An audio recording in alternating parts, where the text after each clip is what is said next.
வணக்கம். ஜெயமோகன். பேய் கதைகளும் தேவதை கதைகளும் பாதைகள் தலைப்பு தொடர்ச்சி 3. உங்களுக்கு வீட்டில் யாருமே இல்லையே, எதுக்கு இவ்வளோ பெரிய வீடு என்றேன். படம் வரையத்தான் என்றார் மாமா.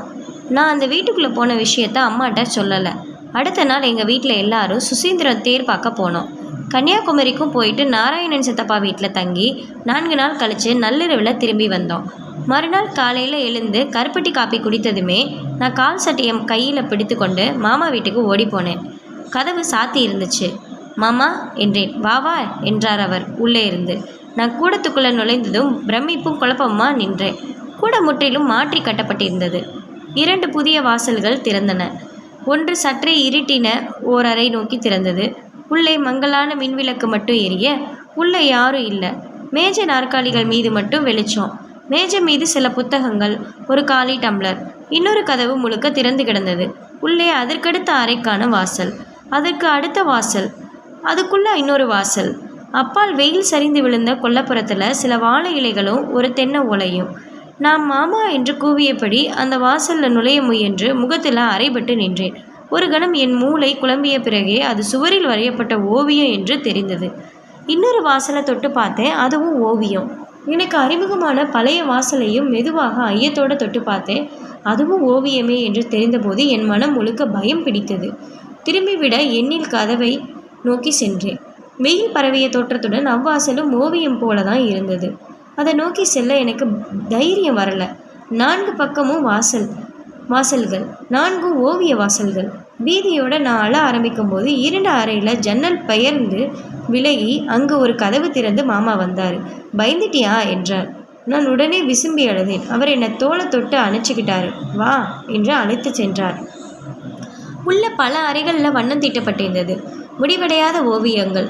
எதிலுமே வழக்கமான ஓவியங்கள் போல மனிதர்கள், விலங்குகள் ஏதுமே இல்லை. எல்லாமே கதவு, ஜன்னல், அறை திறப்புகள். மாமா எனக்கு பால் விடாத டீ கொடுத்தார். நான் அதை குடித்தபடி, எதுக்கு இப்படி வரைகிறீங்க என்றேன். சும்மாதான் என்றார் கண்களை சிமிட்டியபடி.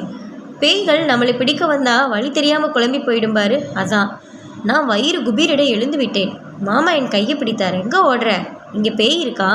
சும்மா சொன்னேன். பேயும் பிசாசும் ஒரு மண்ணும் இல்லை. நீ படித்த பிள்ளை தானே, சிந்திச்சு பார்க்க வேண்டாமா? அப்பயே இப்படி வரையணும்? சும்மா ஒரு ஜாலிக்காக தான். எனக்கு சின்ன வீடுகளே பிடிக்காது. எப்போவுமே பெரிய வீட்டில் தான் இருப்பேன். வீட்டுக்குள்ளேயே காலார நல்லா நடக்கணும், ஓடணும். அவ்வளோ பெரிய வீட்டுக்கு எங்கே போகிறது? எவ்வளோ பெரிய வீடுனாலும் அதுக்கு ஒரு அளவு இருக்கே. இது அந்த மாதிரி இல்லை. இஷ்டத்துக்கு விரிச்சிக்கிட்டே போகலாம். இப்போ இந்த வீட்டுக்குள்ளே எத்தனை ரூம் இருக்குன்னு எனக்கே எண்ணி சொல்ல முடியாது. நேற்றுக்கு ராத்திரி கரண்ட் போயிடுச்சு. லாந்தரை எடுத்துக்கிட்டு சமையல் அறைக்கு போனேன். வழி தவறிடுச்சு. அலைஞ்சு ஒரு வழியாக போய் சேர 1 மணி நேரம் ஆச்சு தெரியுமா? எனக்கு நம்பவும் முடியலை, நம்பாமல் இருக்கவும் முடியலை. அந்த வீட்டுக்குள்ளே பார்ப்பவை இப்போது பயத்தையும் பரவசத்தையும் ஏற்படுத்தின. அதை பற்றி அம்மாவிடம் சொல்லாமல் இருக்க முடியலை. அரைகுறையாக ஏதோ சொல்ல போக அம்மா குத்தி குடைஞ்சி எல்லாத்தையும் கேட்டுட்டா. அவள் முகத்தில் பீதி வெளுத்து படர்ந்து, இனிமேல் நீ அங்கே போகப்படாது, போனால் கையை காலை முறிச்சிடுவேன் என்று சொல்லிவிட்டா. அவள் அப்படி ஒப்புக்கு ஏதும் சொல்வதில்லையாதலால் நான் அரண்டு போனேன். 4-5 நாள் மாமா வீட்டு பக்கமே தலை காட்டலை. 5ஆம் நாள் அப்பக்கமாக ஓரக்கண்ணால் பார்த்தபடி போய் மாமா மாமா என்று கூப்பிட்டேன். உள்ளவா என்று மாமாவோட குரல் கேட்டுச்சு. வாசலை திறந்து கூடத்தில் சமைந்து பிரமித்து நின்றேன். திறந்து கிடந்த 6 கதவுகள் வழியாகவும் ஏராளமான கதவுகள் திறந்த நீண்ட பாதை தான் தெரிந்தது. மனம் படபடக்க ஒரு கணம் நின்றுவிட்டு திரும்பி ஓடி வந்து விட்டேன். மாமாவை பற்றிய செய்தி அதற்குள் ஊருக்குள் பலவாறாக பரவிவிட்டது. அவர் ஒரு சூனியக்காரர் என்று நாணி பாட்டி சொன்னாள். அவருடைய வீட்டுக்குள் பலவிதமான இரகசிய வாசல்களும் பாதைகளும் திறந்திருப்பதாகவும், அதன் வழியாக டேனியல் வைத்தியரும் அவருடைய மகனும் மனைவியும் எல்லாம் சுற்றி அலைவதாகவும், சில சமயம் அவர்களுக்கும் சிவசங்கரன் மாமாவுக்கும் பெரிய சண்டை நடப்பதாகவும் சொன்னாள். தொடர்ந்து கேட்ட கதைகளால் கிளியடைந்து நான் மாமா வீட்டு பக்கமே போவதையே தவிர்த்தேன். திருவனந்தபுரத்தில் ஓட்டலில் வேலை செய்யும் சிவதானு ஊருக்கு புதிய செய்தியுடன் வந்தான். மாமாவின் மனைவி இறக்கவில்லை, ஒரு ஆசாரியுடன் கோழிக்கூட்டுக்கு ஓடி போய்விட்டால். அதன் பிறகு மாமா சில கால மனநிலை பிசகி சிகிச்சை எடுத்துக்கொண்டார். நெடுமங்காட்டு பக்கம் ஒரு வீட்டில் கொஞ்ச நாள் இருந்தார். ஊரார் கூடி அவரை அடித்து துரத்தி அந்த வீட்டுக்கும் தீ வைத்திருக்கிறார்கள். அதன் பிறகு 10 வருடம் ஆளை யாரும் காணலை. வடக்க சாமியாராகி அலைவதாகவும் சொல்லப்பட்டது. போன வருடம் திரும்பி வந்து அவரது மனைவியை கோழிக்கோட்டில் சந்தித்து கட்டையால் தாக்கியிருக்கிறாரு. அவளுக்கும் ஆசாரியால் பிறந்த குழந்தைக்கும் அடி விழுந்திருக்கு. அங்கேருந்து தப்பி ஓடி திருவனந்தபுரம் வந்து பூர்வீக வீட்டை விட்டுட்டு தலைமறைவாயிட்டாரு.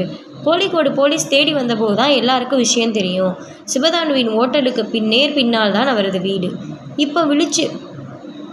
இப்போ விழிச்சு ஒரு போன் அடிச்சா போகிறோம், பிடிச்சு அமுக்கி எடுத்துவிட்டு போயிடுவா. அப்படிப்பட்ட பிடிகிட்டா புள்ளியாக்கும் என்றார் சிவதானு.